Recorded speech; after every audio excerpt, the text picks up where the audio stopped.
It's a beautiful Thursday morning right here in the city of Lagos where we're broadcasting from, and we say welcome.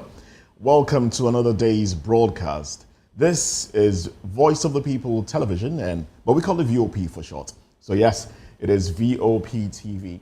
And of course, this is VOP this morning. And just to let you know, VOP is three, that's VOP Media, which encompasses radio and television, is 3 years, and we're celebrating that, and we'd like for you to celebrate with us because it's been quite the run, from when we started 3 years ago up until now. It's been quite the run, and we appreciate you for always being there with us, and we do hope that VOP has given you truly more than just being a voice. Oh well, having said that, let's get into today's program. I am Moses Humphrey, not alone, of course.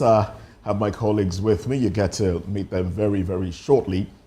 But in the meantime, let's look at the conversation on the table for this morning. Atiku dumps PDP, cites departure from core principles. Well, some would say this has been long, some Nigerians have been expecting to hear this. Well, he has officially resigned from the PDP. And what does this mean for the existence of the PDP, People's Democratic Party? Is this an end to the People's Democratic Party? Oh well, we'll dissect all of it in the course of time. And also, let's get into, also, U.S. court directs FBI, DEA to submit fresh report on Tinubu's Chicago drug case by August 7. Now, here we go again. Oh well. And also on the show, after 27 killed in Plateau, Caleb Muftwang demands end to unknown gunmen narrative. All right, and well, these are the conversations on our table this morning, and we would like for you to follow us across social media. On X and Instagram, we are at VOP TV Live, and on other social media platforms, we are at Voice of the People. Yes, Voice of the People on YouTube, Voice of the People Television on YouTube, and then VOP TV Live across other social media platforms. Now let's look at one conversation Nigerians are having. The EFCC is at it, of course, doing what they should be doing, prosecuting offenders, those that have misappropriated funds. And well, the EFCC, the Economic and Financial Crimes Commission, EFCC, have announced plans to appeal the ruling that acquitted former Ekiti State Governor Ayodele Fayose of money laundering and fraud charges. On Wednesday, Justice Chukwujeku Aneke upheld a no-case submission, ruling that the EFCC failed to establish a prima facie case requiring Fayose to enter a defense. Now, reacting to the judgment, Rotimi Jacobs, counsel for the EFCC, said the commission will obtain the certified true copy of the ruling and file an appeal. Fayose and his company, Spotless Investment Limited, were rearraigned on an 11-count charge of laundering 6.9 billion naira, allegedly diverted during his tenure as governor. Well, the EFCC maintains that it will pursue justice through the appellate court. Well, there was a no-case submission on this case with the governor, and the EFCC is seeking to appeal. Now, for us to get here, it's been, 7 years? This case has been on for 7 years, and it just buttresses the fact that the courts are over-labored. Cases are dragged unnecessarily, if you ask me, unnecessarily elongated to the point where it stops making meaning to Nigerians who feel aggrieved that monies belonging to them were used by elected officials. All right? It will be good if these cases, court cases, EFCC cases, court cases in general, are speedily executed. It will do good to those that feel aggrieved, when cases are speedily adjudicated and judgment given within a limited period of time. and one can have closure. Well, this has been ongoing for 7 years, seven whole years. Oh, well, we'll wait to see what comes out of it as the EFCC goes into appeal. Well, they have said they will try, that's the word used, they will try to secure the certified true copies of the judgment and then appeal the case. I hope this will take another 7 years for the appeal to see a light of day. And then what happens after it all? Oh, well, some would say Ayodele Fayose, former governor of Ekiti State, might have stepped on wrong toes. Well, whether or not that's the case, the fact of the matter is when monies have been embezzled or allegedly embezzled, or monies belonging to Nigerians have been used in ways that they weren't meant to be used, questions should be asked and then also answers given. Now, this also points to the fact that what the EFCC was trying to get, which I think might be difficult to get, the bill seeking for individuals to prove their source of fund, where individuals will actually prove that this fund is gotten from this business, as against the EFCC, trying to prove culpability of individuals. Oh, well, that's my take on this particular issue, and we wait to see how this one pans out. Good morning to you, Fina. Good morning, Moses. You've actually said quite a lot regarding that particular story, but the only thing I have to say is this. I think it's high time EFCC will do the due diligence of getting enough evidence against the people that they want to prosecute before moving to the court, because most of the time, the information we got from the court is that maybe they don't have enough evidence against these individuals that they're trying to prosecute. Then in the case of Fayose, over 6-point-something billion naira, which was allegedly claimed to have been what he embezzled while in office, and that also talk about the clause, the immunity clause. Sometimes it can be able to... It wasn't all embezzlement, really.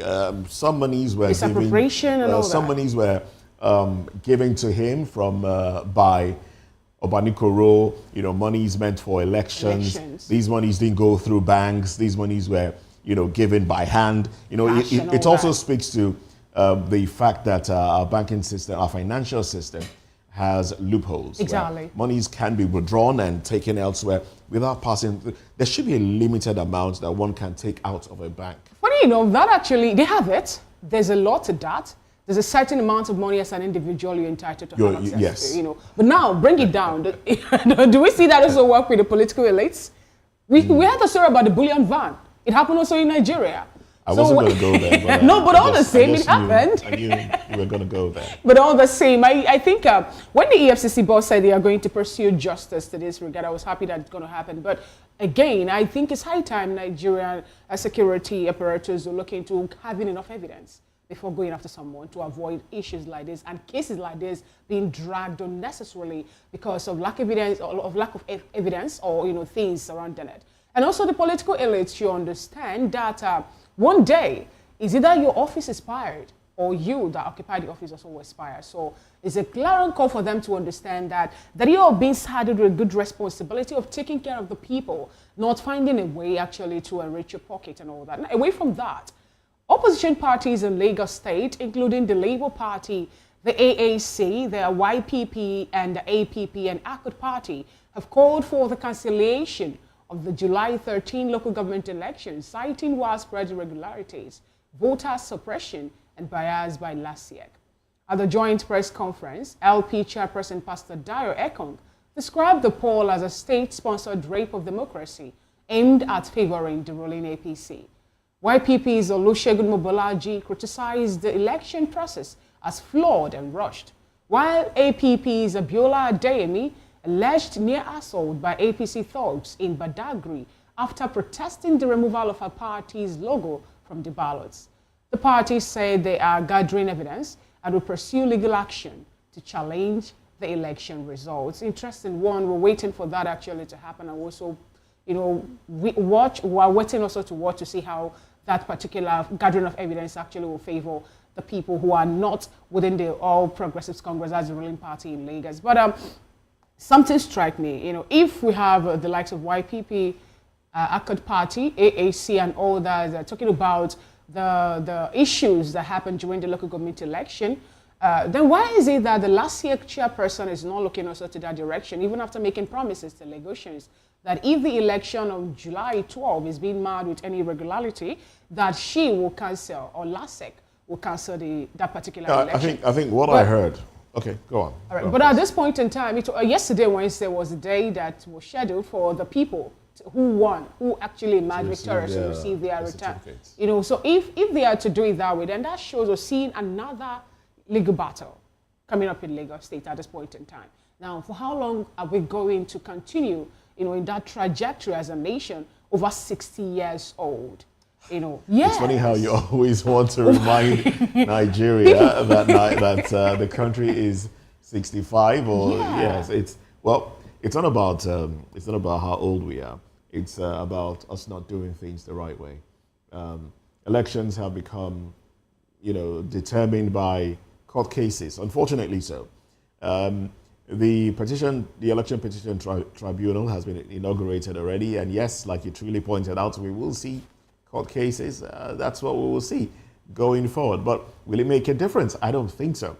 If anything, if what we've had in the recent past is anything to go by, it seems like a done deal. It feels like a waste of time going to court after the certificate of return have been presented to those that won the local government and local council elections that were held on Saturday. Yes, and the last year chairperson did say that, I think what I heard specifically, if I'm not mistaken, is that if ballot boxes are snatched, the election will be cancelled. Well, I'm not privy to a case of ballot box being snatched.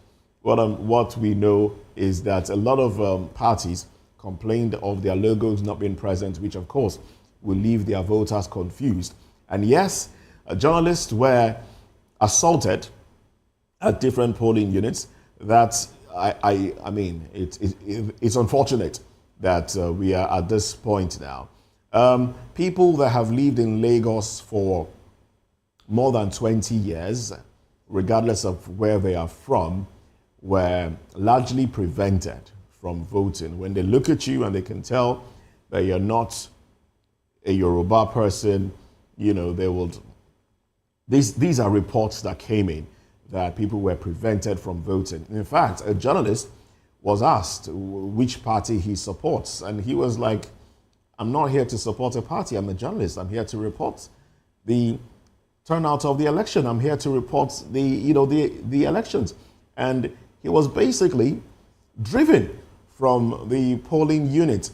An unfortunate one. And this journalist I'm talking about is an elderly person, quite elderly. And he was driven with batons, you know, the people, thugs. Yes, I was avoiding using that word, but how else can you describe one who uses batons on an individual, a Nigerian that has come out to do his own duty, which is to monitor elections? And then you kept asking.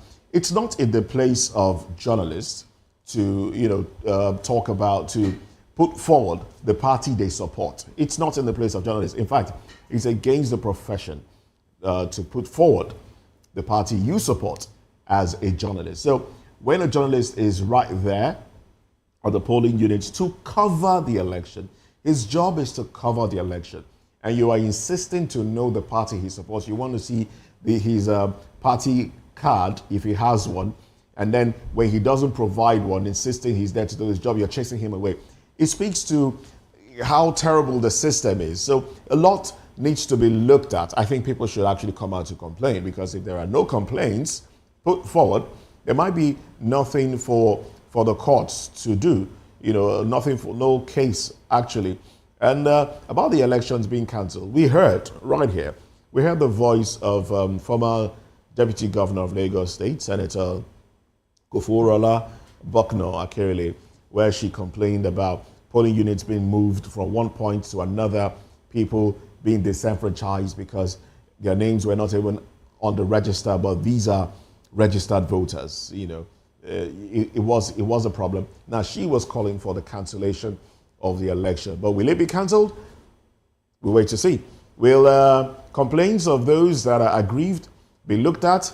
I hope it is. I hope their complaints are looked at. But certificates of return have been given. Congratulations to those that, received their certificates of return. It was, what you would call party for the APC at last Saturday's elections. Oh well, let's move away from that conversation into another.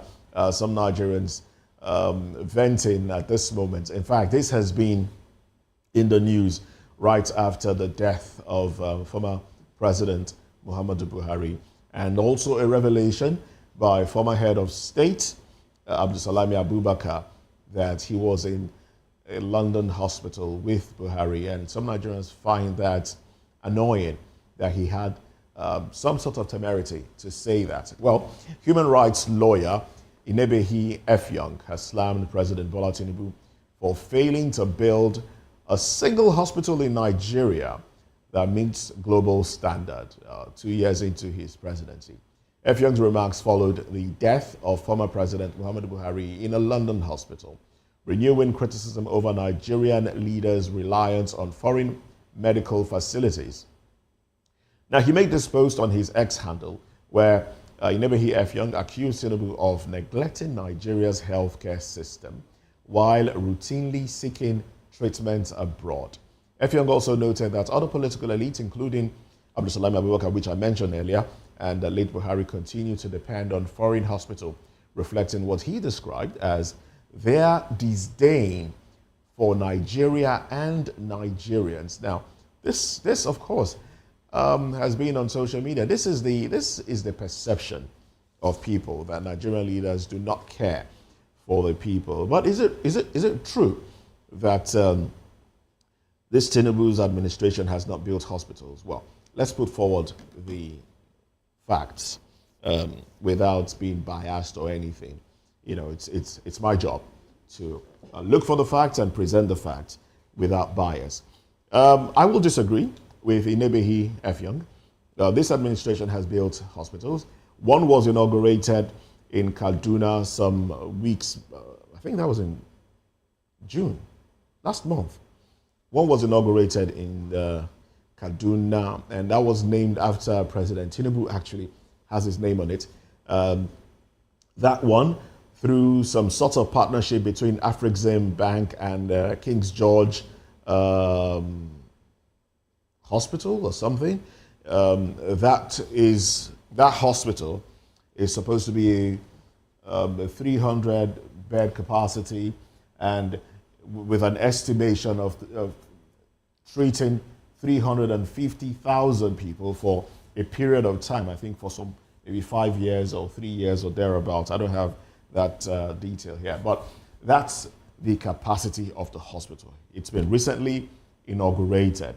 And also there's another one in Kabusa in Abuja. Yes, that's another hospital that was recently built. Money's put into it.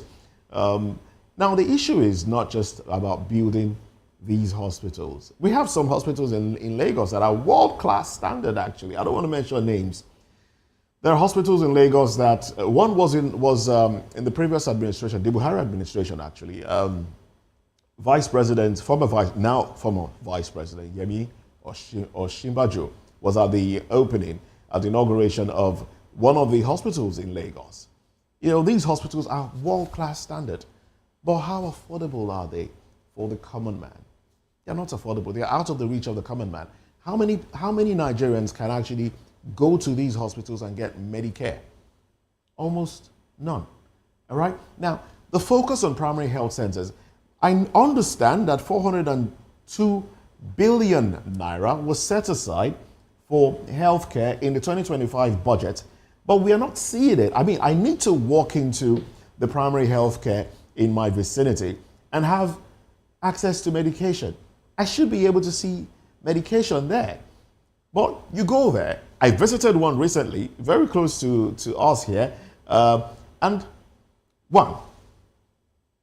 members of staff were not even there. The matrons the matron and the nurses were not there.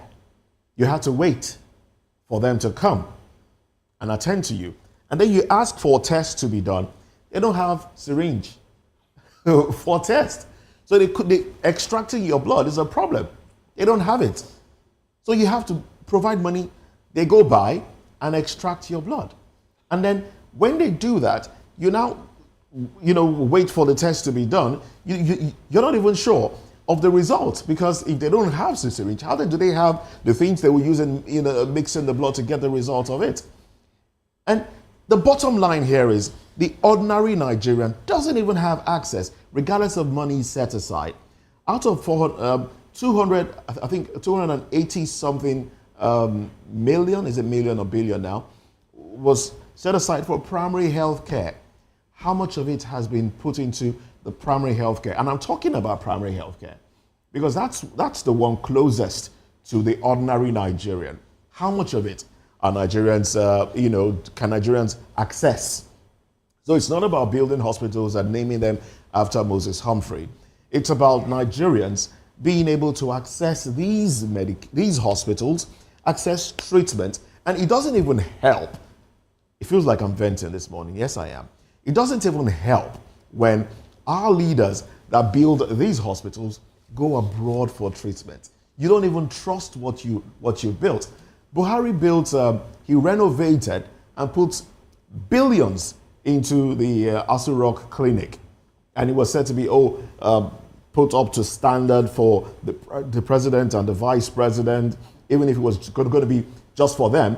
But he still went abroad for treatment. So you start to ask yourself, what actually was put into that hospital, that clinic, that he couldn't even use because he doesn't have trust. And somebody is saying if he had received treatment in Nigeria, he would have died a long time ago. That in itself is an indictment on that administration.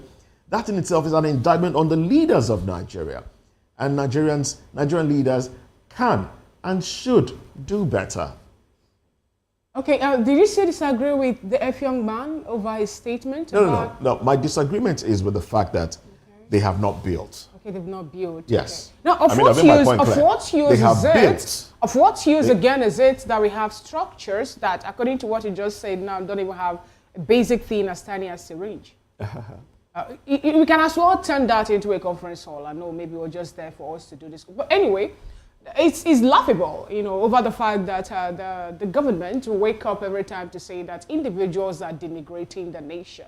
Individuals are trying to rubbish the face of Nigeria and all that, forgetting that they are the ones who have actually brought in these, ant-infested firewoods, and they will now, I don't know how they expect the lizards not to come feasting actually in their own homes. Now, when you look at Nigeria as a nation, Buhari in 2021, fixing 19.7 billion naira into the presidential villa hospital. And yet we were told, by the people who went there that not even a fancy that can be found there. I'm talking about an Algestic can be found there.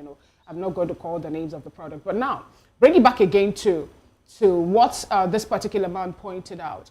Buhari is not the first person to leave the Nigerian, to go abroad for medical tourism. And then if you're looking at the persons we have in Nigeria, Umar Musa Yar'Adua died out of this country.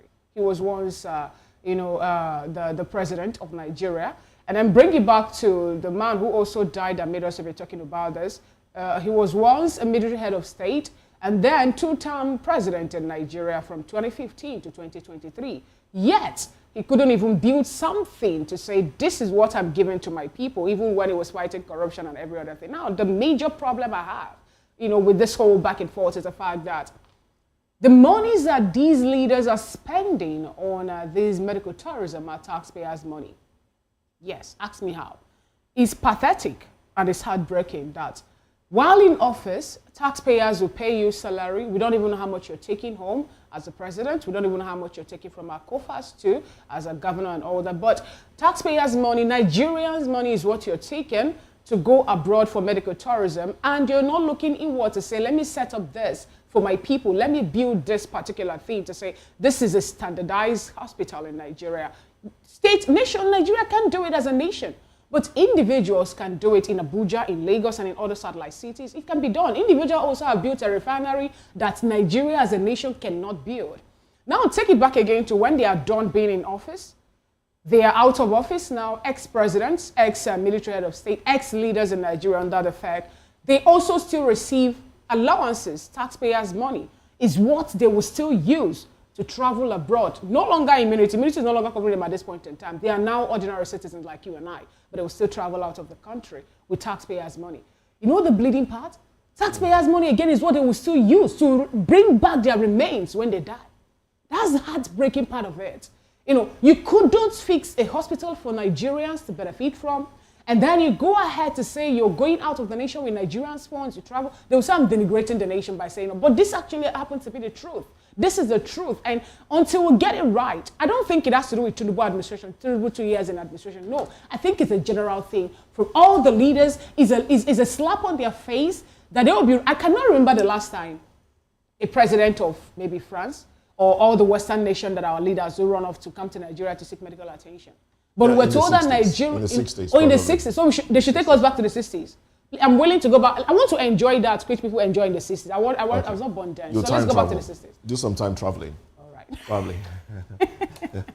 All right then. Well, that's how far we can go on this banter, talking about some things that Nigerians are also talking about. Now let's look at headlines before we get into the proper conversation for today. We have our guest that will be doing justice to the conversation. But let's take a minute. Let's take a break as we look at stories that made it to the cover pages of the dailies. Newspaper headlines coming up shortly. Stay with us.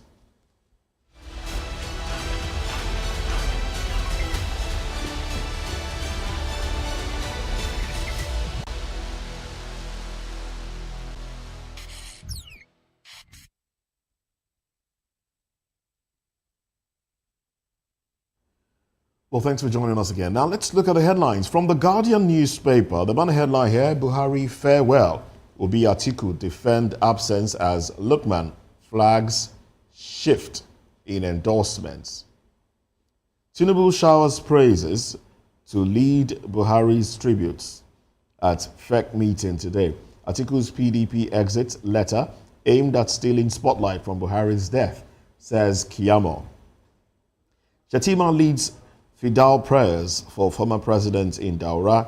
Chinese president Xi sends condolence message to Tinubu. And then window headlines, Anyoku Obasanjo differ on new constitution. Alleged 6.9 billion naira fraud. Court acquits discharge Fayose of money laundering. Plateau urges calm as Riyam attack death toll rises to 32. All right, more deaths there. 32 people, all right, not just numbers. CPPE advocates trade policy instruments to further ease inflation. Party leaders unfazed as Atiku dumps PDP the third time. Osun residents raise concern over Adeleke Aregbesola face-off. FG blames rising cases of cardiovascular diseases on high sodium intake. And the bottom strip headline there, Huriwa, DSS ex-director dismissed Turkish envoy's alarm as political. Well, those are the headlines on the cover page of the Guardian newspaper. And up next is the Daily Independent newspaper today. The winner headlines are, FG moves to boost local fish production to end importation. Buhari's exit ends victory by endorsement for politicians. That's coming from Lookman. The banner headline, Atiku's resignation from PDP inconsequential. Marking day, others. Writers to that, more resignations may follow in weeks, party chieftains. Say Anyangu's reinstatement, PDP's preventable death. Inflation eases to 22.22% in June on stable FX. Atiku Obi Erufai at Buhari's graveside in Daura, condole with family. Shetima recounts last moment with Buhari. 6.9 billion naira fraud case. EFCC vows to appeal Fayose's acquittal. Another bold headline on the cover page of the Daily Independent newspaper. Overtaxation may kill more airlines in Nigeria. That's coming from operators. And the bottom strip headline. Investors trade 10.467 billion units of first hold coal shares for 324.473 billion naira. The story is on page 6 of the Daily Independent newspaper. And that's how far we can go on newspaper headlines. But at 10 o'clock will be newspaper review, more elaborate analysis of the headlines there. So join us again. In the meantime, we have plenty more ahead. Atiku abandons PDP, says it's no longer the party he helped build. Oh well, let's talk about this when we come back. Join us then.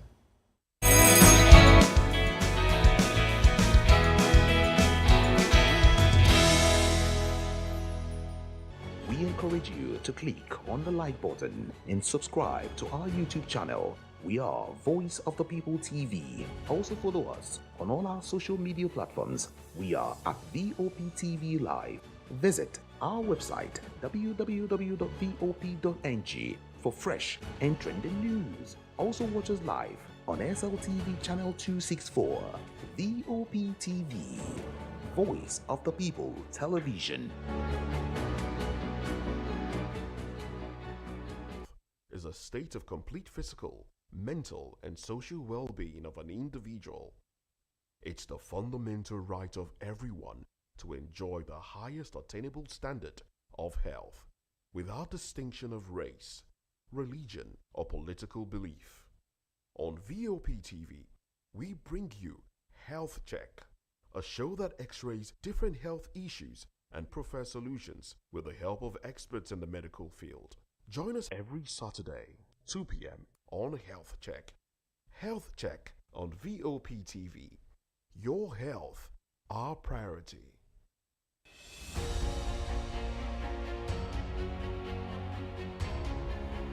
We are the station that brings you stories from the people's perspective. We let your voice be heard. On Political Lens, we bring you deeper insights into happenings within the polity. We create equality of representative opinion and fairness in politics, economic and diverse conversations. Here we bring you breaking news, fresh perspectives, as well as fact-based analysis. Watch our extraordinary shows from the People's Voice, where we get to amplify the stories and concerns of everyday Nigerians to hashtag.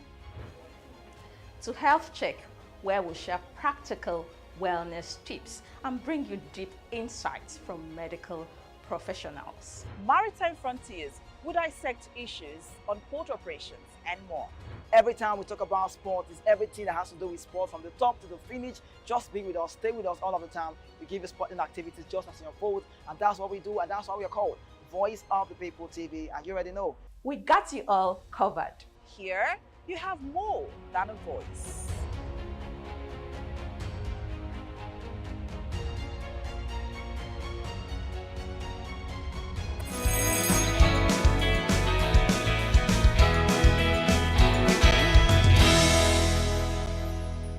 Thank you so much for staying with us. It's still VOP this morning. Former Vice President Atiku Abubakar has formally resigned from the People's Democratic Party, PDP, citing the party's departure from its founding ideals. In a letter to his ward chairman in Jada, local government area of Adamawa State, Atiku described his decision as heartbreaking but necessary due to reconcilable differences and the PDP's current trajectory, which he believes no longer reflects its core principles. His resignation comes just days after a coalition of opposition leaders, including Peter Gregory Obi, Rotimi Amechi, Nasir El-Rufai, and others, adopted the African Democratic Congress, ADC, as their new political platform ahead of the 2027 elections.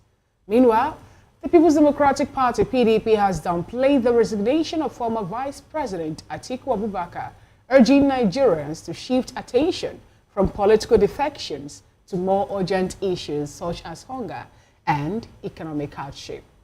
And we will have Atiku's history of defection. From 2006, Atiku Abubakar left PDP for the Action Congress, the AC, to run in the 2007 presidential election, and in 2009 returned back to PDP and lost 2011 primary to Goodluck Ebele Jonathan. And in 2014, he defected to APC and lost the presidential primary to Muhammadu Buhari. In 2017, he rejoined PDP, ran as its presidential candidate in 2019 and 2023, but lost both elections. Atiku's latest move marked his fourth defection since 1999, underlining a political career shaped by shifting alliances and presidential ambitions. We have with us in the studio today to help make sense of this topic. We have a Delifani, a seasoned reporter and a social and political critic. And also beside him is Dr. Oluwaseun Ganiyo, who is the managing partner, KJB Professional Services. Also, we have joining us virtually Prince Nixon Okwara, a political strategist, a certified security and risk management expert. Good morning, gentlemen. Good morning, Moses and Fina. Good to have you join today's conversation. Good morning, Prince Nixon. How are you this morning? Very well, thank you. Hope you're good. Good. Now let's bring it back to the studio. Dr. Oluwaseun Ganiyo, I want to get your opinion on this. You know, the fact that a very big man, or will I say, a political stalwart with the PDP left the party and joined ADC. Last 2 weeks or thereabouts, a chieftain of the PDP, Bode George, was calling on Atiku Abubakar and David Mark and other persons who left the party not to leave, saying that, that actually will mar the party and it says this sense further. Now, what do you have to say about this, given the fact that PDP now, at this point in time, is saying that they don't even care? Nigeria should forget about their big wig that left and talk about hunger and economic crisis. This is a brilliant question, and it's a very good one indeed. But, let me start with a kind of jokes that happened. There was a woman that often she always takes any little fight between her and her husband. She would take her load and say she's going to her father's house. So one day the husband will keep begging. So one day his friend just said, tell her to go. So as she was going, he said, you're not begging me. And then he said, I'm not going again. Then she stayed back. So they light her load now. So you see now, it's more or less that the PDP are used to his action and his reaction, making it like a bit petty, right? He was part of the founding fathers of PDP in 1998. PDP was actually established in August 27, 1998, when there was a transition from the military rule to the civilian rule then. And it was one of the major parties that makes it easier for us to move into a democratic environment, right? And because it was part of the founding father, it became one of the flag bearers in 1999 when he was going for election with the then President Olusegun Obasanjo, and they ruled up to 2007, right? But there was a protracted battle between them, the then President Olusegun Obasanjo, and so he also moved out and said that he's joining another political party, and he joined ACN, right, which is Action Congress of Nigeria then, and to be able to fly the flag of the presidential candidate. Unfortunately, he lost, right? And he came back to PDP in 2011, right, to be able to be there. So 2014 again, he left, which is the second time to join APC, right, for the Buhari-led administration. And this is the third time, 2005. On July 14, 2005, we don't know, maybe it's his final resignation, or he's just still testing the water. No, but if you consider his age now and the reason why he's leaving, doesn't it seem like a final resignation? Yeah, he always has a reason, right? There was a irreconciliation battle, protracted one. The then President Olusegun Obasanjo is more or less acting, what Wiki is acting as well, more or less what he was doing then. It was the big boy that said that this guy can have known your precedent, you can't go for the leadership in this way. So he tested another water. Now, we know that PDP is more or less becoming a shadow of itself, right? I might not have the reason to come back. You look at him and see that he's really of age, in real sense. I think it's high time we come to our senses. People are already taking the presidential ticket like a retirement ticket for them to move there, retire, and the next time they pass on, and which is not too good. And they say health is wealth. And that's why when President Muhammadu Buhari, of blessed memory, he said that when he was even in power, he said that he remember when he was young at heart.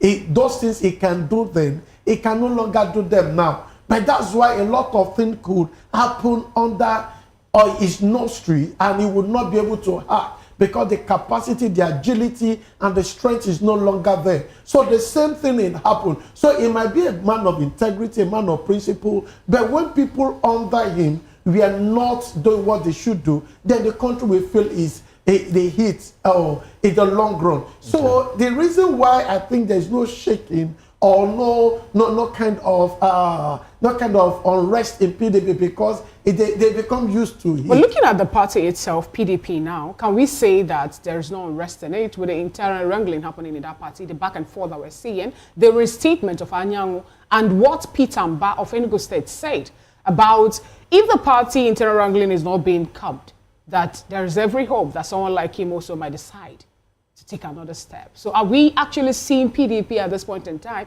still being together, or are they, overlooking their issues because of their pettiness or something like that? Honestly, they are not. This is a good question. They are not overlooking their issue.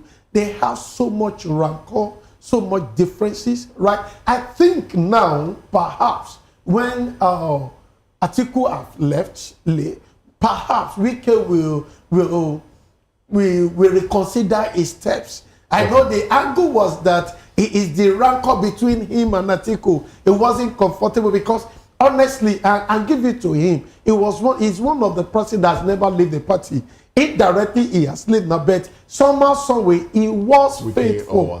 Wike, he was faithful, right? Then it becomes, I think it becomes slighted when you see somebody after losing election, you go back to Dubai, like a second home, come back again and say that as if you are the one that put us in this party. So I think he also feels slighted, and that is human being for you. So I think with him leaving the party, perhaps there will be a kind of sanity there, and perhaps Wike will shield his sword and say that let things be now, because there's nobody is fighting with again. All right then. Okay, let me take this conversation to Prince Nixon.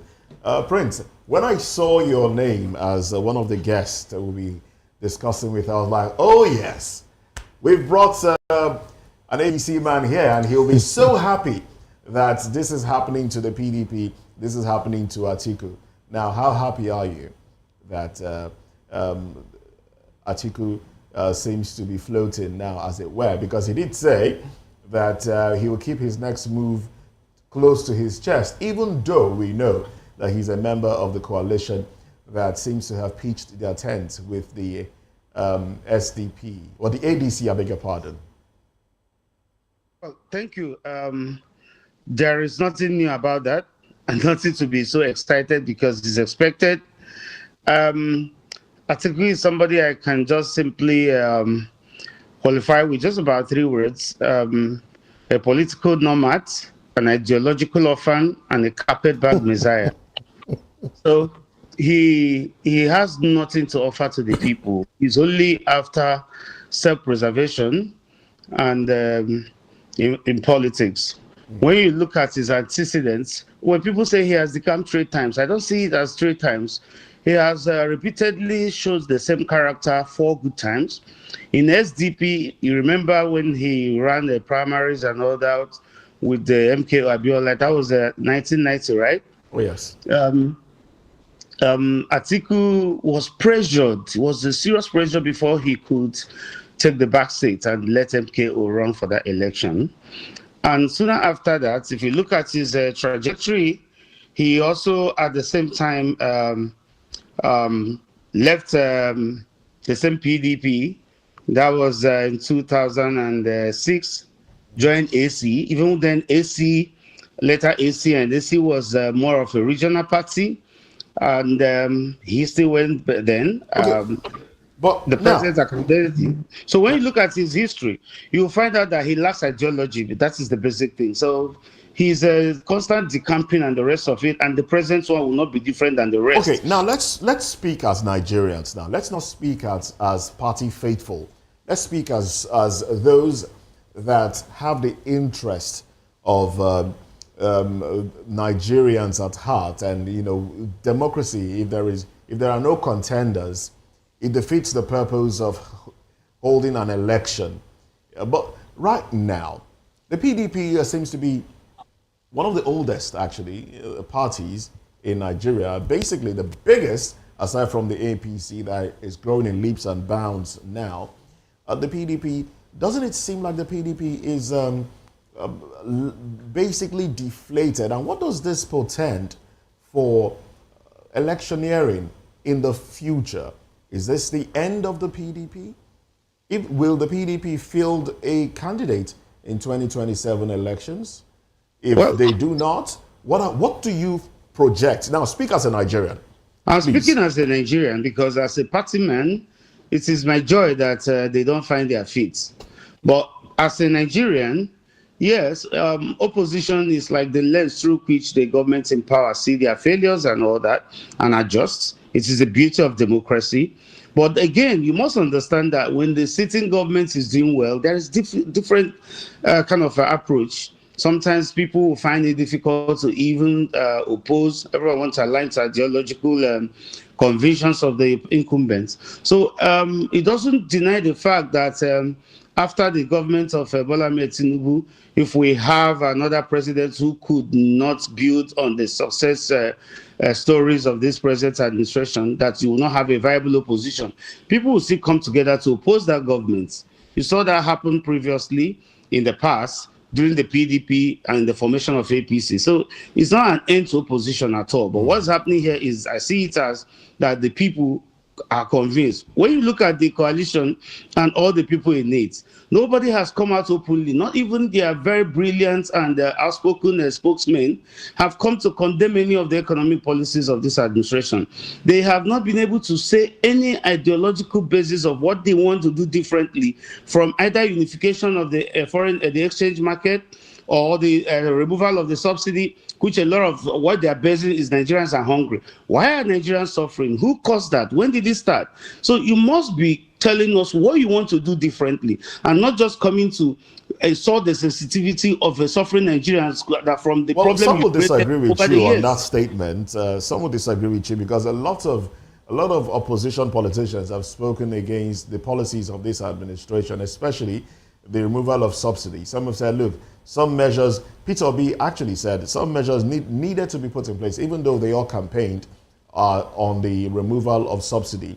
But some measures needed to have been put in place and to be seen to be working before subsidy was officially removed, as against subsidy being removed the very first day of this administration. So some politicians have spoken against some of the policies of this administration. And also, some politicians have spoken about the provision of fertilizers and seeds as against empowering Nigerians, as against dealing with insecurity, so Nigerians can go to farm.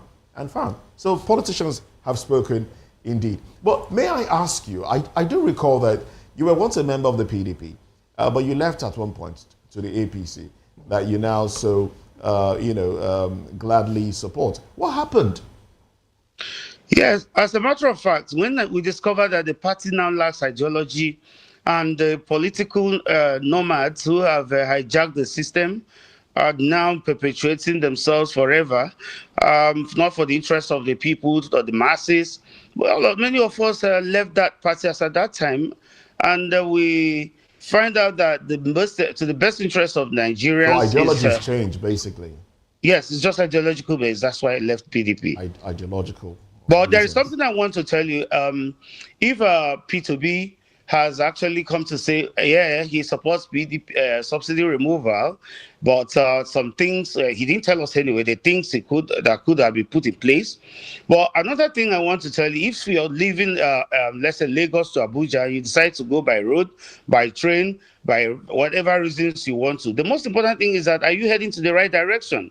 I think that's what is important there.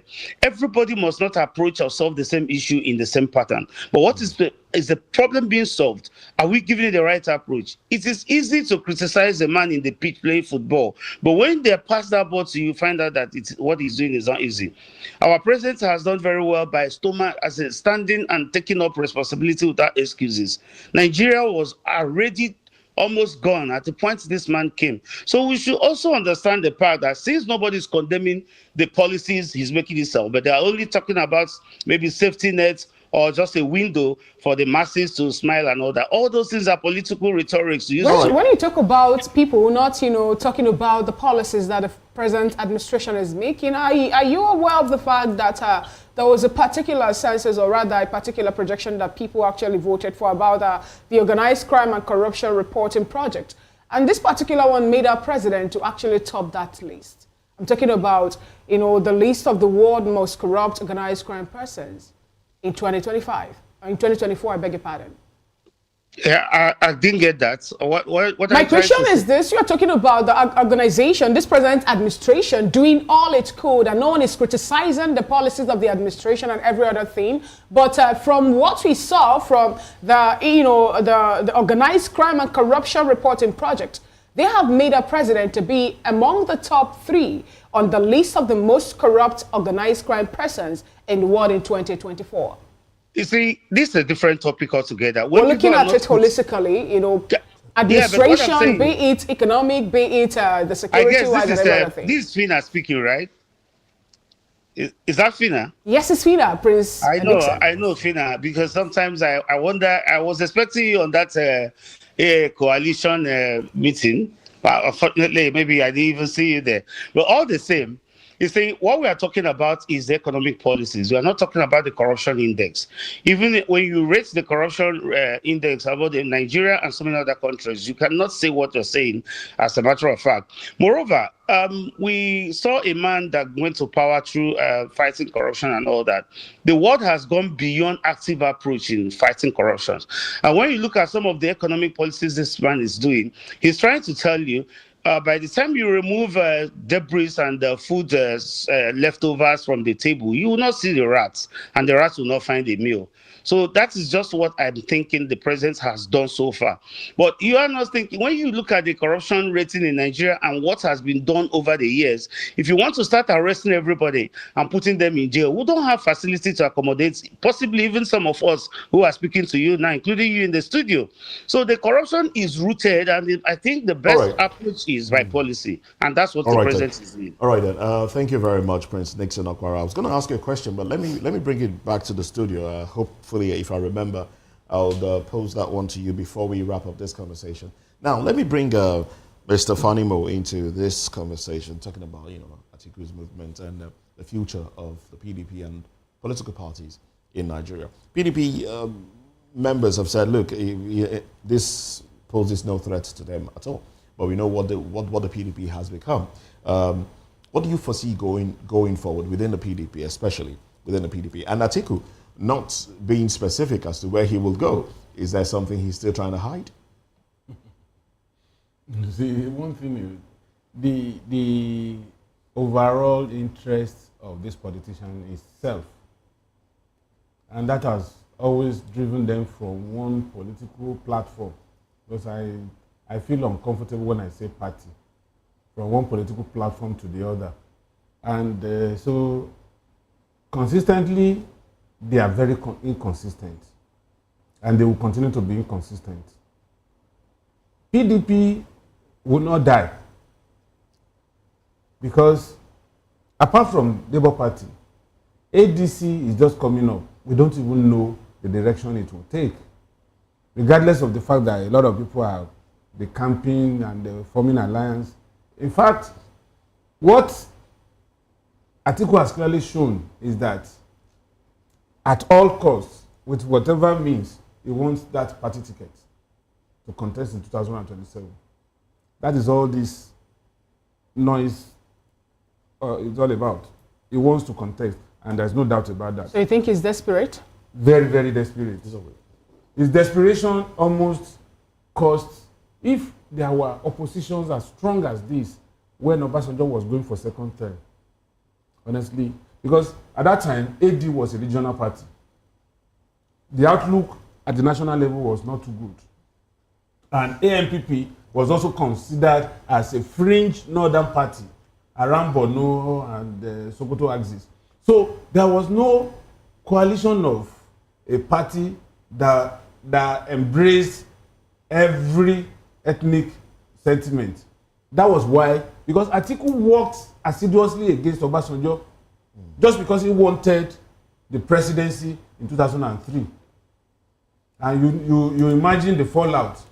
And that had made subsequent presidents to be wary of highly politically exposed people to be chosen as their running mate in any election. So, I tell you, Atiku wants to be president even if for a day. So when he was behaving as if he was just coming to ADC to help them stabilize the party, I knew that he was not going to come to stabilize anything. But all he wanted was to become the flag bearer of ADC. And I can also tell you that his dominance in ADC will rock the boat. One, if Atiku eventually gets the ticket of ADC, he's not likely to pick any of these formidable southern people as running mates, particularly Amechi or Peter Obi. Okay. And I don't want a situation where Peter Obi will be stranded and not be able to contest the next election from a very strong point that he will now be negotiating. Now is the best time for him to take a leave from these shenanigans. From the ADC? Yes. From the coalition? Yes, because the coalition is not going to favor him. He's been told that if he leaves the coalition, it will affect his career. Who says? Well, some people said when he bailed out of PDP in the last election that he was not going to make any showing of it. But he nearly upset the system. Okay, now with INEC not yet approving the political parties that were sent to it, and with all the parties that we see now, the way political parties are going, most of them having issues in court, leadership issues and the rest. And if his alliance with ADC puts him at at a point where he cannot run, what would that happen? I mean, what would happen to his ambition as well? Because, I mean, all of them are ambitious. You see, in politics, you read according to the influence you have in certain areas. You understand? Now, Peter Obi has this court followership in the Gen Zs, the youth, and a sprinkle of the elderly, cutting across almost all the geopolitical zones. It would have been better for Peter Obi to strengthen Labour Party and then be invited to come to ADC, and then you will now use the strength. Like an alliance. Yes. You will now use the strength. But now that he's subsumed in ADC at this early stage, it's pretty difficult. But does Labour Party have what it takes, for you to say it's a bit difficult for Peter Obi now to align with ADC, given the fact that the people who actually threw their weight behind Peter Obi, even in Labour Party, happens to be an Obi movement, obedient movement, different from Labour Party and, party card carriers?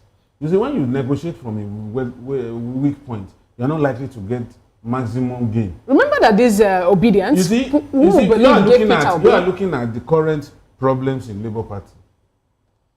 Labour Party is not about Abure.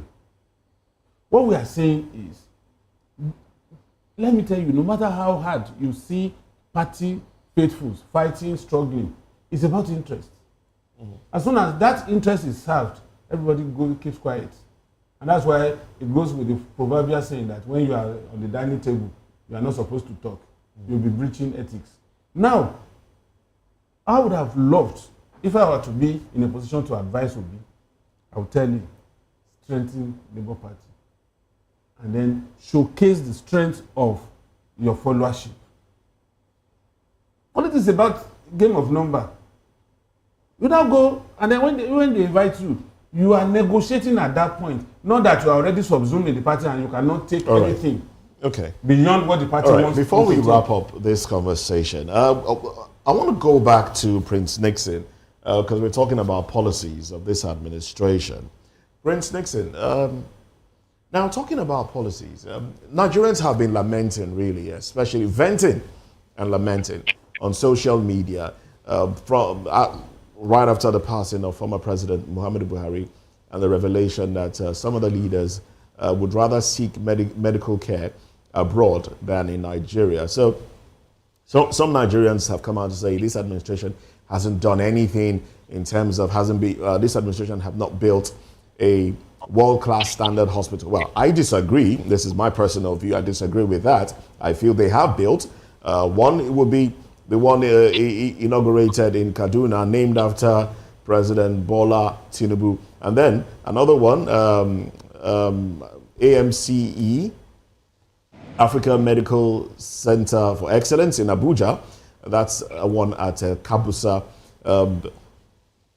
Quite, world-class standard hospitals. But talking about the policies of this administration with about, money set aside from the budget to build hospitals that Nigerians cannot even use.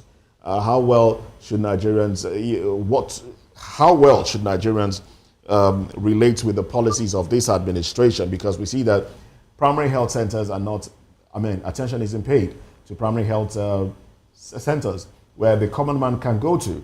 And even the politicians that build these hospitals, Tinubu has his name on one, but he still goes abroad for treatment.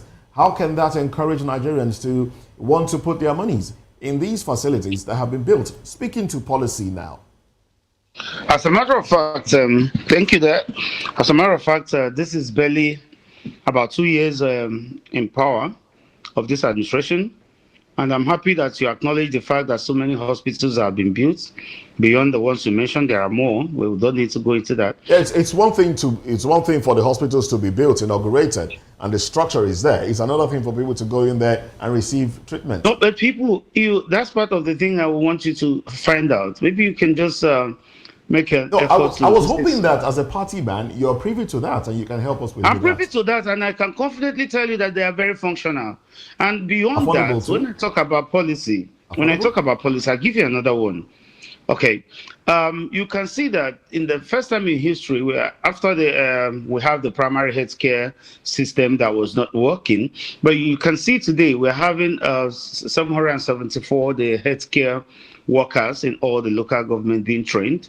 And one thing we must understand is that some of these things, because that the president is not the type that is always going for the low-hanging fruits, he always wants to fix something from the roots and make sure that it's working. So it will not reflect totally immediately. This is just 2 years. What so many things I've done in the health system, that we're talking about even some technological innovations that are coming up soon, and so many things. When you look at where the man is going, you find out that the most important thing is that we have gotten somebody for the first time that wants to do some things differently in the history of Nigeria. Unlike what was others that would just come to give you paracetamol and romance the illness without removing the root cause of the problem. So we must give him kudos to that effect. One thing I think that's happening, I believe, is that so many people who kind of don't like him personally, and his competitors are always on the road shouting, and because of the leveraging the economic hardship that is present, we are witnessing because of some issues. So, but that has not totally removed it. It's interesting that you admit that there is an economic hardship, and there are issues. Yes, there are issues. So 2 years has not been enough for this administration to deal with those issues. They are dealing with it. Let me give you an instance. First time in history when I talk about policy, if you look at something like today, many of Nigerians are exporting goods into the UK, all right? And some of them are duty-free. Our first time in history, we're having a greater percentage of the Nigerian agricultural products and the commodity into the UK. You can also see that even presently, the Senate and President has assented to 30% processing of all raw materials produced in Nigeria before exports. And this is just giving the local production some kind of stimulus to stand and a kind of robust economy within the locality. And when you look at the aspect of what is causing some of the rising cost of food in the market, you find out that he didn't just cause it. We have a place that the rails never worked all the time. Connecting the farmlands and the cities and the markets are not have been a problem all this while. And you can now see the coastal lines and the rest of all the constructions that's coming. Yes, coastal lines, 11.1 billion put into that one. Some Nigerians are still asking, how useful is this to our health? If the people don't receive medical care, if the people die off, will they be able to use that road, the coastal highway? Because a lot has been sunk into it already, and a lot more will go into it before full completion. But if Nigerians are not if the health of Nigerians are not taken care of, how will they benefit from that? Now, there was a report conducted by, I can't remember off the cuff right now, the name of the organization, but they put Nigeria at, and it's quite a credible organization, out of 195 countries in healthcare, with good healthcare, Nigeria ranks 154, which is quite low, out of 195 countries, quite low. And this is, regardless of the monies that have been put into it already. Oh well.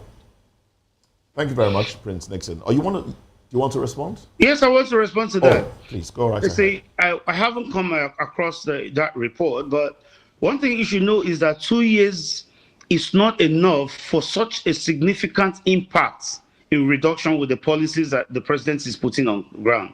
But if you look at what's happening today and what was happening back in the days, you can see that even some foreigners are now coming into Nigeria for their internship. As I speak to you, many of them are coming into Nigeria in internship. And when you look at internship? Yes, medical internship?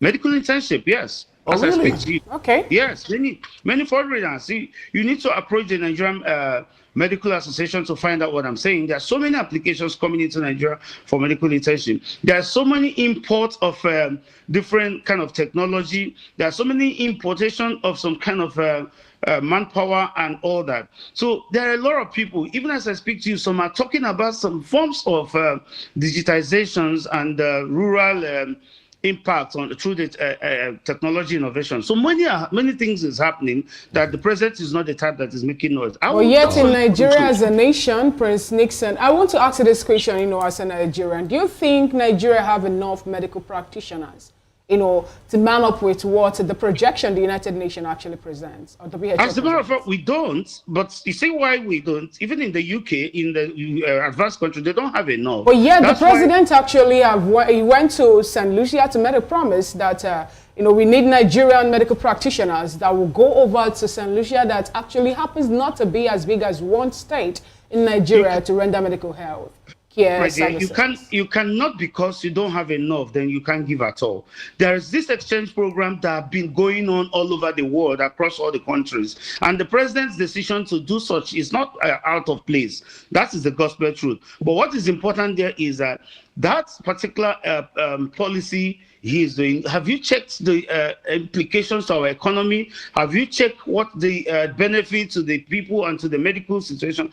Our president is a man that is strategic. He will always want to drive in where the angels fear to tread. So you think that the brain drain we're facing in Nigeria is not enough, and lending a helping hand to St. Lucia that are not even in need of these practitioners actually is a way to enrich the government, even when the masses are now suffering it, bearing the brunt of it? The masses are not suffering it, but you see, you may Lagos State Governor said something about how we're having medical deficiency of approximately 30,000 or 33,000 medical practitioners just in Lagos alone. And yet, the president actually is magnanimous enough to open up, the medical space to say we need doctors to leave Nigeria for St. Lucia. Well, that is your perspective. No, that is what is out there, not my perspective. No, I'm talking about Nigerians at this point in time. What I'm trying to tell you here is that the president himself would have checked carefully before opening up that particular exchange program. And it is not new. As a matter of fact, that he must have determined the balance. There must be a bilateral trade agreements in everything any country does. Our international policies are about the top notch presently when you compare it with in the West African regions. So I bet you in the next 2 years before the end of this administration, everybody will understand it, that where we're coming from was difficult, but it is actually the right direction. All right then. Well, let's bring this conversation to the studio as we wrap up now. Dr. Oluwashola Ganiu. Okay. How do you react to the conversation so far? Yeah, you see, he that pays the pipers, they taste it too. So we all know what is happening in Nigeria, right? and we are just hopeful that the new economic strategy will begin to take effect so that we can see. 2 years is enough, or are Nigerians asking for too much from this administration? You know, when we say it's enough, it's also relative, depending on how prepared you have before coming into office. If you have been preparing for a long time and you come into the office, you're expected to hit the ground running, right? So, but if you are learning on the job, it might take you a while. You think the president is learning on the job? No, that's why I said that, depending on the number of days, yes, that you talk about, 2 years is enough. If for President Tinubu, we said that 2 years it's not a small year because he has been preparing and he has been eager to come to the office. So we all expect him to hit the ground running. Right? So and that's what we expect. For Atiku also, I just want to say that some aspect of Nigerians say that it is too early for him to resign, especially when talk about the state of the nation. He pulled out the bombshell after the morning of the past president. Some have said he did that to take the shine of Abu Hari's death. No, it might not say taking the shine. Also, some like when you look at what Sheye Olade just stated, I said that Atiku actions reflect ambitions, not principle. Right? He's so much. He has a lot of ambition, not principle. He said he's driven by relentless personal pursuit rather than ideology. So it's always about himself, interest, self-centered. You don't give me here, I go to another place. You don't give me here, I go to another place. And so, which in the real sense, showing that even when you get the power, you might not have the interest of Nigeria at heart, because it's a game of what you want for yourself. Okay. So it's not in the interest of Nigerians, according to you. Oh well, let's move away from that conversation now. U.S. court directs FBI, DEA to submit fresh report on Tinubu's Chicago drug case by August 7. Let's talk about this when we come back. Join us again.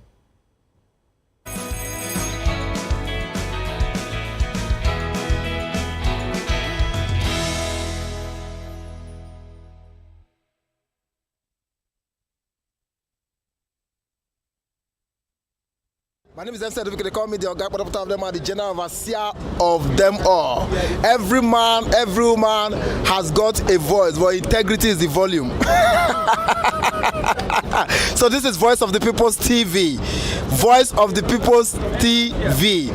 So this is the people's voice, and the people's voice is the voice of God. That's the voice populi in Latin. The people's voice is the voice of God. So keep watching Voice of the People. In fact, my name is Voice of the People. Keep watching MC Ado Pikin. Thank you. Hi guys, my name is Kagan. I am Nigeria's biggest tech content creator, and I just wanted to give a quick shout out to Voice of the People TV. Keep watching, enjoy, and you're welcome. My name is Salamano, the city call me Enjoyment Landlord. It's VOP TV Benin. Keep watching VOP TV Benin. Don't touch it down. Even if you want to touch it down, increase the volume. If you don't increase the volume, I told me. My name is Collins Agawabe, popularly known as No Mind Them, but last, more than No Mind Them. Not be all so the cook right at the fry plantain. We keep on watching VOP TV. The voice of the people, the voice of Edo. If you now want to get the authentic news for Edo the way it be, now so they show and they want to cut anything come on. A VOP TV.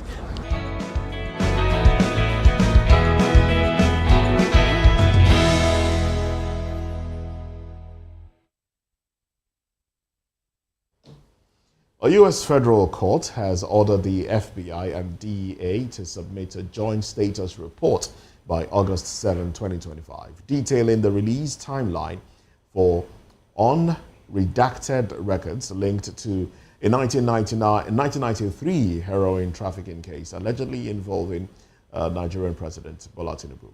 The order follows a Freedom of Information Act lawsuit filed by Aaron Greenspan, backed by journalist David Hundeyi, after earlier document releases were heavily redacted. Although the court ruled in May 2025 that redactions be removed, the FBI cited limited resources and proposed a delay until December 1, 2025, a move Greenspan strongly opposed. Now, Judge Beryl Howell sets August 7 as the deadline, continuing the legal battle over access to Tinubu's alleged criminal records from Chicago in the early 1990s. Well, we still have with us Daily Fanimo, a seasoned reporter, public affairs and political affairs commentator, Dr. Gani Oluwashola, managing partner KJB Professional Services, and Prince Nixon Okwara, who is a political strategist, certified security and risk management expert, and real estate developer as well, but basically here in the capacity of a public affairs commentator. Well, thank you very much, gentlemen, for staying with us. Now, once again, let me start off with you, Mr. Fanimo. Once again, here we are. It seems like the US is reawakening what Nigerians thought has been put to rest. And don't you think Nigerians are even tired of hearing that there is a report coming out? It may not come out. A part of it came out, and we are taking it back. We are, changing. How do you feel about all of this? Should the president put this to rest once and for all? And if he should, in what way should he do this? Well, the reverse is what I see here. U.S. government is not obliged to do otherwise by not coming to the public clean on this matter. It has stayed for too long. 1993 to now is about 32 years. Now, if there was a prima facie case against the president as at that time, by now they should have gotten this case done with. And if they have fresh information that they need to let us know, why not put it in the public domain? I see this as sort of blackmail.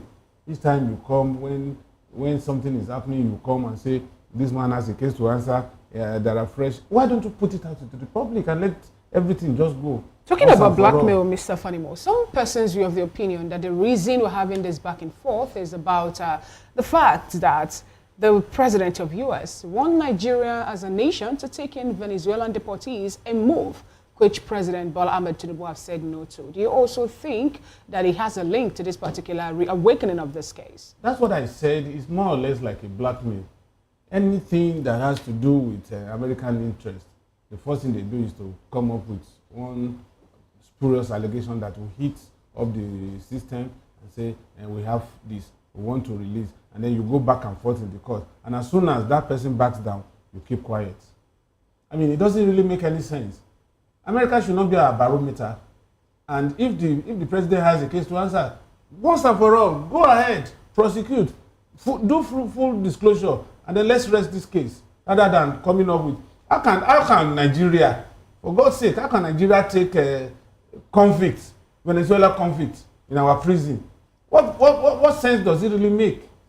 This man wants to ram anything down the throat. Look at the way he treated the 5 presidents from Africa. Look at the way he treated the Ukraine president. I mean, it's just a bull in China's shop. Okay, now let's bring this to Dr. Oluwashola Gani. FBI come up to cite the fact that they have limited resources to be the reason why they are not being able to, bring out all the needed or the necessary report from the investigation. This particular move actually made them to say that they want to shift the goalpost again. This is not the first time they are doing it. They wanted it now to be in December. And then we have the Greenspan say, no, we need this to come up as soon as possible. How truthful is it that the FBI and the other bodies in charge of this particular case will tell the world that they have limited resources to pursue such a case? Remember that this particular case, when he first made it in 1993, some persons actually paid money and the files were there. So what is really happening?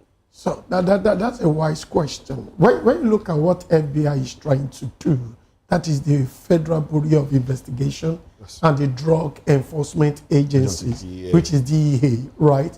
So you cannot keep on saying that the document is being redacted, in other words, being edited, being corrected, or being structured in a way that is going to look good, right? And one thing I know about USA is that if they actually want to bring the fat, they'll bring the fat out, right? So you don't begin to hit the environment and also make a lot of things, make it more politic, right? We all know of this history of if the world power, superpower, want to topple the African environment, there's a way they do it, just like what they did in Libya, right? So we must come up, and also our leaders, we must come up and let's put politics aside. Let's defend our own, right? I know some people also pay them over there for them to bring out the record to trouble the election during the 90, before they came into power in 2003, 2000. So at that point in time, we don't need that, right? We know it's politics. You can do everything to bring down your opponent for you to be able to place the power, which happen everywhere in the world, right? But we should not begin to play. It's more or less than what is happening during the time of what is happening in the House of Senate. We all quickly said that, oh, foreign power, come and help us. When there was an issue between ADC, saying that they are cracking down on them, right? They were also calling the world power, come. So why won't the world power push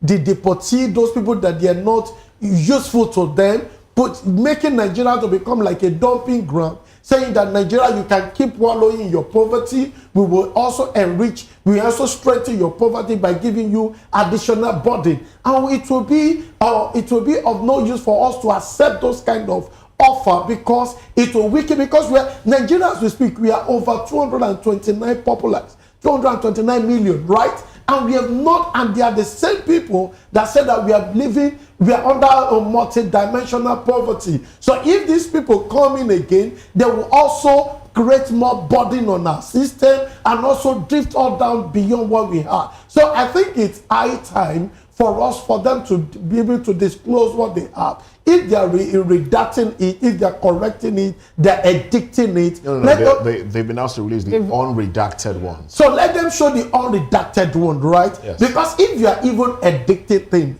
I know US for something, you don't edit criminal and remove it. So if the person is under, if the person is has a lot of has some kind of waivers or some kind of things to protect him, even the US president, he was indicted, right? He was indicted. He was about to be sentenced. President Trump then, right? But they waived it for him. They also redacted it, right? And when he got into power, he said that since he's the president now, he's enjoying some immunity, right? And so such law should not take place. So you don't make a lot of noise, create a lot of things from where there is nothing, and begin to make noise begin to create some political chaos in Nigeria, because now we are not standing for APC, but you now see the opposition party now use it as a kind of platform to eat the environment. And if you are not careful, we just turn the environment to become inconducive, because you have a lot of faction here, a lot of faction there, and before you know it, the environment will be distracted. Rather than facing policy implementation, rather than doing what we can do to make Nigeria better off, then we become distracted. We'll be pursuing a case in the US.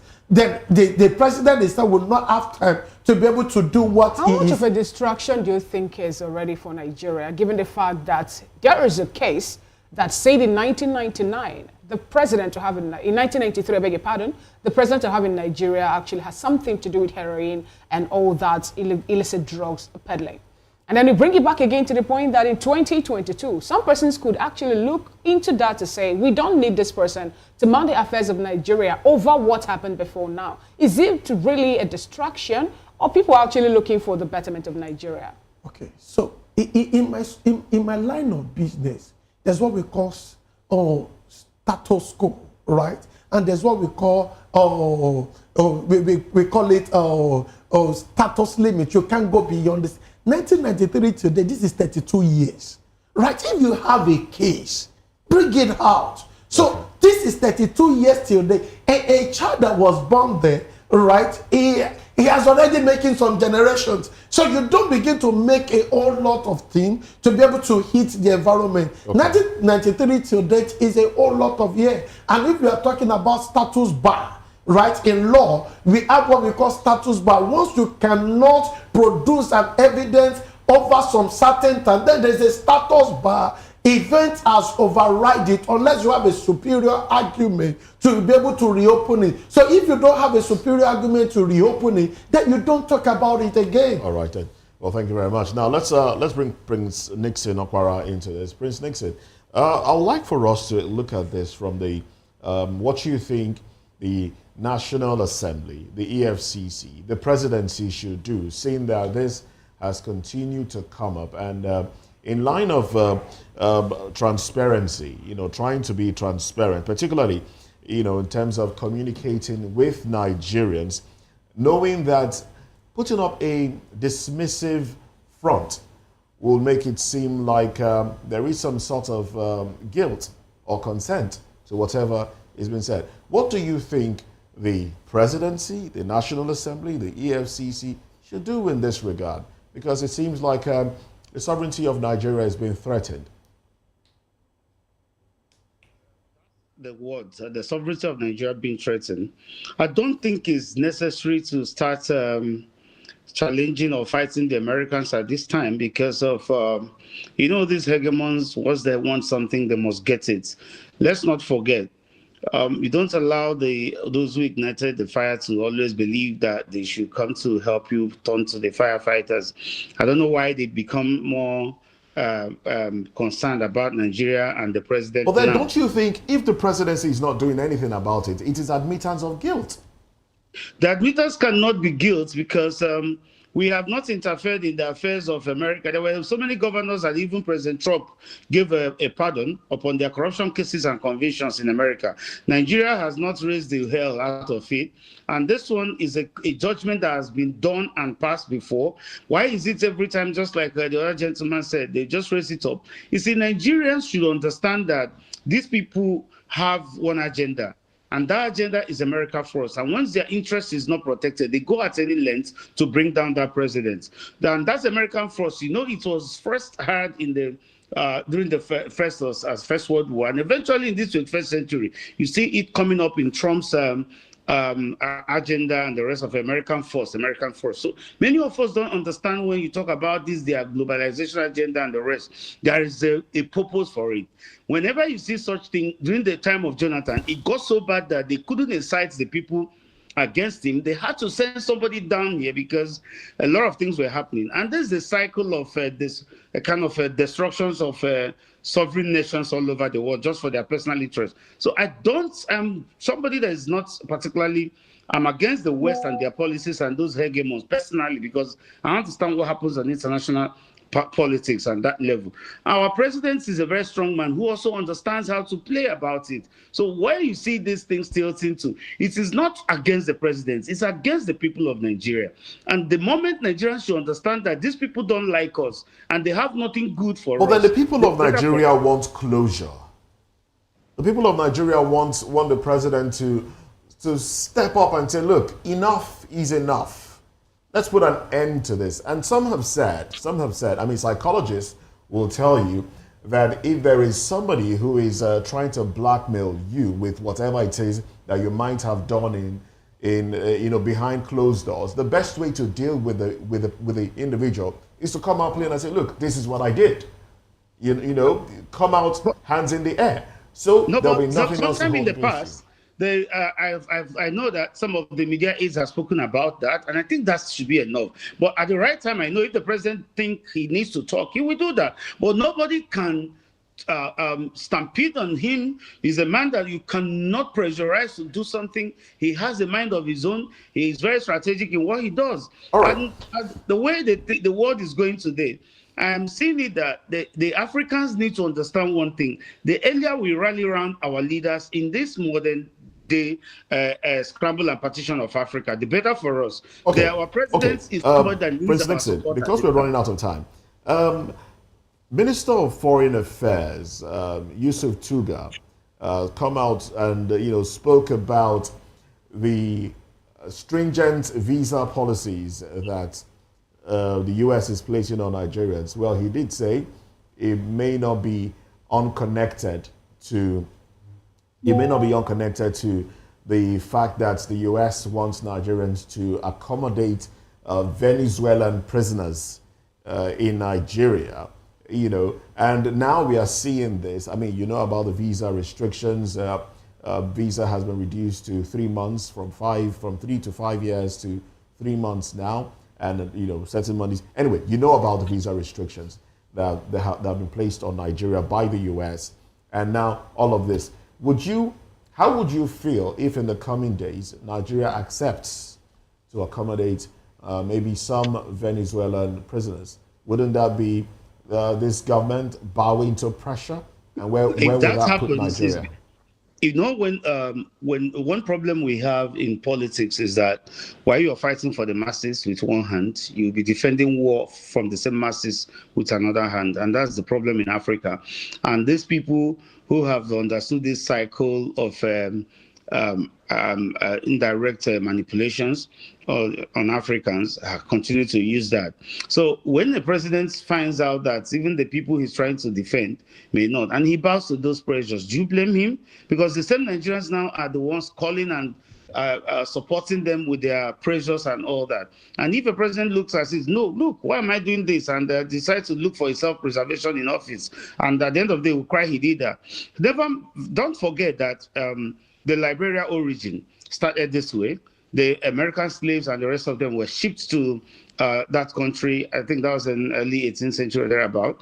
You don't forget that the same thing was used by the Britons against Rwanda by the past administration until this time, what you call the new prime minister came, and the deal was scuttled because the Rwanda people, some of them went to court and all that. They wanted to ship illegal immigrants into that. They always have a way of distorting people's culture and cultural identity or cultural genocide. These are the hegemons, that's what they do. So when I heard that, there are so many things. When I said in the last time we talked, I said there's a scramble and partition for Africa, and what is happening in the Middle East is already happening here by Nigeria being in a proxy war with the hegemons, by what we're seeing as the bandits and the rest of it all. So this is part of the America First agenda in this 21st century.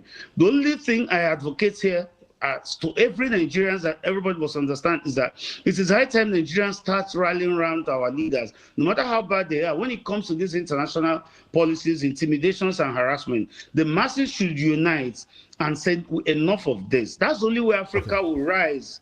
That's the only way Africa will grow. That's the only way Africa will move away from this cycle of dependency and manipulations. That's all I can say. But if we continue to pressurize our leaders and try to take advantage of these, they'll come here to do us the way they want, change this president, bring another one, and continuously, Africa will remain in our Well, thank you very much, Prince Nixon Akwara. Let me come back to Daily Fanimo now. Now, let's, with all of this, revelation, can this development open the door to legal or political challenges for the Tinubu's presidency, both locally and internationally? We have organizations like SERAP also calling for accountability. What do you portend for the future? I don't see anything that's significant about this.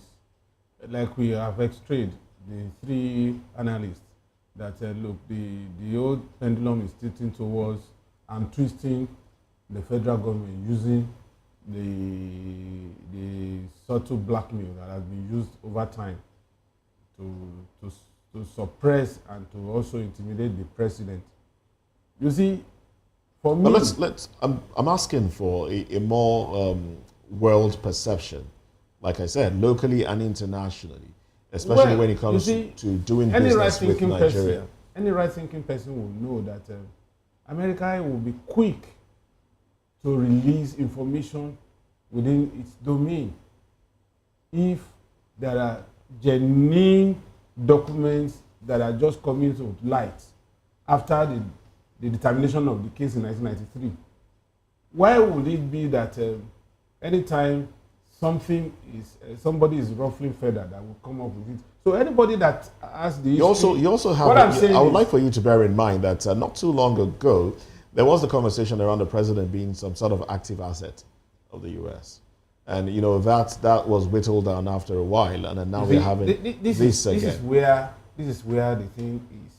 You see, the people that are involved in all of this, American government, Tinubu as a president, and Nigeria as a nation. What we are seeing here is the same thing that they did to Jonathan when Obama wanted us to support gay and lesbianism and all that, and the man refused. They knew about that without the supply of arms and ammunition that Boko Haram will fester, and they denied federal government the opportunity of getting arms and ammunition.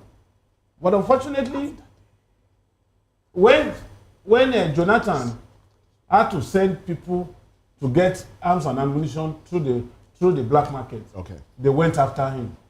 So what I'm saying here is that, as far as I'm concerned, if they have solid, unassailable evidence against the president, let them open up. Is it America now we're looking at having this evidence, or an individual? Because you could recall what happened with Jeffrey Epstein, where we know that he happens to be maybe a registered sex offender and all that, but due to the relationship we had with an individual who happens to be the now president of US, we did not see their report actually made it, and the man committed suicide in prison. Is it America as a nation or the individual?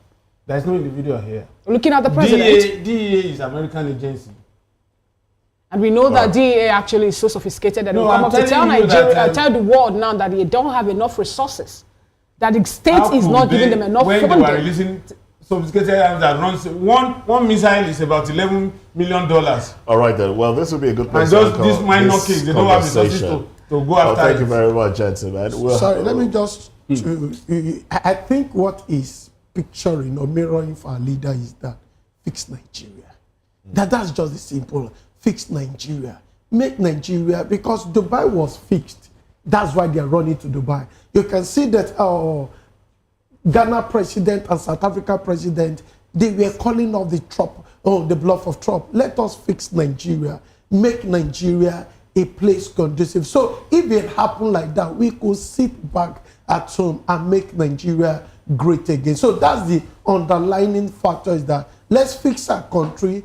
Even most of these foreign companies, this organized foreign, it is Nigerian fund. They are using it to build their system. Look, a lot of money that was stacked overseas, but by Nigerians. So it's high time we fix our country, keep our currency here, so that Nigeria will grow and become a better place. Let's make Nigeria a giant of Africa indeed. All right, and in fixing Nigeria, insecurity has to be dealt with, of course. Now, talking insecurity, after 27 years, 27 people killed in Plateau, Caleb Muftuang demands end to the unknown gunman narrative. Let's discuss this when we come back. We must say a very big thank you to you, gentlemen. Thank you very much. Dr. Ganiu Oluwashola, thank you for coming. I understand we have to let you go because you have a business of making money to be done. Well, thank you very much. Thank you for having me.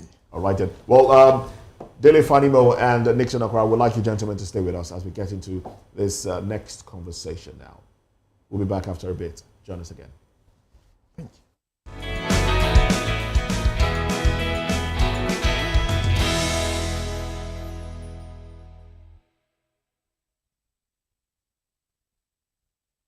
My name is Insecurity. They call me the Oga of them are the general overseer of them all. Every man, every woman has got a voice, but integrity is the volume. So this is Voice of the People's TV. Voice of the People's TV. So this is the people's voice. And the people's voice is the voice of God. That's the voice populi in Latin. The people's voice is the voice of God. So keep watching Voice of the People. In fact, my name is Voice of the People. Keep watching MC Ado Pikin. Thank you. Hi guys, my name is Kagan. I am Nigeria's biggest tech content creator, and I just wanted to give a quick shout out to Voice of the People TV. Keep watching, enjoy, and you're welcome. My name is Salamano, the city call me enjoyment landlord. It's VOP TV, Benin. Keep watching VOP TV, Benin. Don't touch it down. Even if you want to touch it down, increase the volume. If you don't increase the volume, I told me. My name is Collins Agawabe, popularly known as No Mind Them, but last, more than No Mind Them.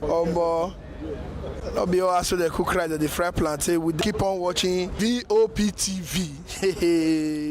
The voice of the people, the voice of Edo, If una want to get the authentic news for Edo the way it be, na so they show and they want to cut anything come on. A VOP TV.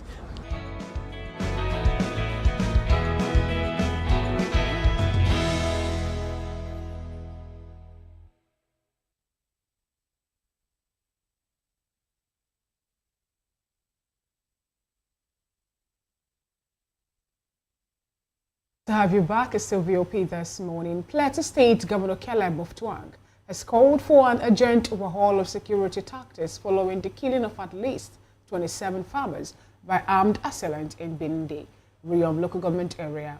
During a condolence visit on Wednesday, Mutfwang decried the attack, which took place early Monday morning despite prior intelligence, and demanded accountability from security agencies. He urged security forces to abandon reactive approaches and pursue swift arrest of the attackers, insisting that anyone threatening lives must be treated as an enemy of the state. The attackers reportedly burned homes, destroyed crops, and devastated 8 settlements in a coordinated assault.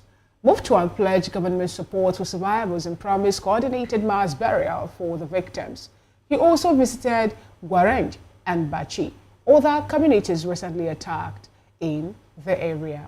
Still with us in the studio, we still have Mr. Dele Fanimo, a seasoned reporter and a social and political critic. He hoped to help us, make sense of this topic. And also, we have Prince Nixon Okwara, who we told you is a political strategist, certified security and risk management expert, and also a real estate developer. But he is with us today in the capacity of a political analyst. Thank you so much, gentlemen, for being with us. Oh, it's my pleasure. Let me start off with you, Mr. Fanimo. It wasn't up to 1 month after the carnage that happened in Plateau. We saw the movement of the CDS and also the IGP. Even the president had to visit Benue State over another carnage where we learned that over 200 lives actually were lost. And then today, we're getting from Caleb Mutfwang of Plateau State again that not less than 27 persons lost their lives in what he called targeted attempt, or rather attack by unknown gunmen. These unknown gunmen, actually, we started hearing about them from the southeast, but now it's more like they're there in Plateau and everywhere. What do you have to say about this and the fact that he is calling for a change in tactics, with the security operatives for them to be able to curb or stop the issue of these operatives? You see, at the heart of all this is the lack of will by state actors to decisively deal with these elements. If you unmask these people, these non-state actors that are really dealing with Nigerians, you just find out that they are weaklings who, as a result of lack of coordinated security approach to these menaces, are just having a field day.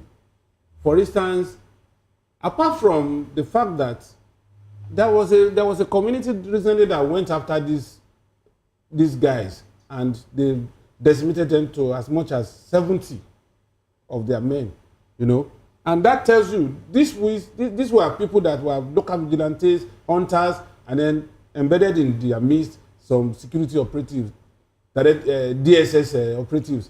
So now, what is the governor of Plateau State doing with his security votes that he cannot organize this kind of attack against these marauders? What is he doing? Are you going to fold your arms and wait endlessly for a federal government that is not ready to take the bull by the horns? I'm not too phased about all this. There must be decisive actions. And then, if your intel is not working, you need to up the scale and ensure that the intel works better now. Because we are talking about human lives that cannot be replaced once it's lost. And so we must address this and address this decisively if we want peace in this country. All right, now let's get your opinion also on this one. Prince Nixon Okwara, no longer in news that what we have now is coordinated mass burial in Nigeria, especially when it gets to killings that we know that are preventable. We learned also from the governor of Plateau State that after he went for the coordinated mass burial of the 27 farmers that were killed by armed assailants, he had to go to another community again, or 2 other communities, where such a thing also transpired. What do you have to say about these killings in Nigeria? Unfortunately, first of all, let me say, may the souls of all those killed rest in peace. It is very sad that every day you open up your TV or radio station, you'll be hearing of one killing or the other.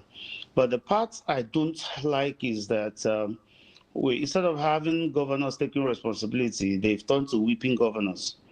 As a matter of fact, the federal governments have done what they should do, because here the army and the police are becoming overwhelmed because they are not dealing with a normal warfare or battle, but rather with the guerrilla warfare, which you know that their approach is kind of asymmetric, and it's difficult for them to totally curb it, considering the fact that it's almost all over the country. So in this situation, the Forest Guard law is something all these governors should have leveraged long time ago and use it as a frontline defense for their states and protect their citizens. But when they come out to throw the blame back to these security agencies who are working so hard, fighting from all fronts, fighting even advanced war system that people are even now using drone to detonate bombs and all that, and you are pushing the blame back to them when you have existing law of the Forest Guard you can leverage. And because these people that are doing this, they are guerrillas war system. They don't leverage the fact that they can mix with the people, they can hide in the mountain, they can ambush the police. They know when they are coming, they know when they are going. So they come out to attack and move away. But when we use the people of the state to defend themselves and put the security measures on ground, these things would have ended. So many of these governors, I feel, should wake up and stop crying every day and complaining. And when the people die, they just go back there to say anything. Now, talking about the governors waking up, Prince Nixon, you know, Nigerians have come up with a solution saying that depending on the military and also the federal police to help stop this issue of killings and carnage in Nigeria might not really help. And the 36 governors we have in Nigeria have come up to say they embrace or they are willing to accept, you know, the state policing at this point in time to be one of the ways to curb the issue of these carnages. Why is it that the federal government is not looking to that direction, and the IGP of police, even when they know that they don't really understand the terrain enough, is kicking against the state police, saying that it's unconstitutional, even when they have seen this to be a way to help curb the issue of insecurity? We'd like you also to add your concluding thoughts as you react to this, please. We're all saying the same thing in a different language. What are we calling state policing? We have the forest guards, which they have told the governors there is a law to that effect, train them, and put them under the general management of the security formations. And this thing is just like an indirect state police. Why have they leveraged that and they are clamoring? These are just excuses I don't like hearing from people. And you can't get those kind of statements from our president. If you listen him, he will take responsibility. But rather, these governors only shift responsibility. When you give them this, they just find another excuse and call for state policing. And maybe that's the reason why the killings are happening. Right. And if you look at the way the Nigerian system is for now, you can understand that some protections you get and some justice you get in some state police administration is when it comes to federal level. So I'm thinking, to my opinion, that Nigeria is not totally ripe for the state policing at this point in time when you look at the implications at the long run. But for now that we have a forest guard who have almost the same mandates with the state police to go after these criminals and root them out from their hideouts. And also they have a right for a joint patrol with the military and police as their backup.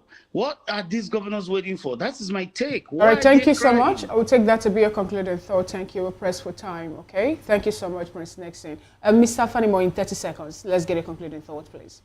Well, America should stop harassing us in Nigeria. And we should also scale up our fight against these terrorists that you are giving different names, just to give them soft landing. A terrorist is a terrorist. What the modus operandi of these people, in whatever form, is to terrorize Nigerians and to kill Nigerians. So they shouldn't be labeled as either bandits or unknown gunmen. Who is the unknown gunman? All right. Thank you so much. I guess this is a wonderful place to draw anchor in today's VOP this morning. We'll be speaking with Mr. Dele Fanimo, Assistant reporter and a social and political critic. Also, we had on the show Gani Oluwashola, who is the managing partner, KJB Professional Services. And from Port Harcourt, we're joined by Prince Nixon Okwara, who is a political strategist, certified security and risk management expert, and a real estate developer. Thank you so much, gentlemen, for being part of today's show. We sincerely appreciate. On behalf of the backroom staff and my colleague in the studio, Moses Humphrey, I am Fina Okechukwu.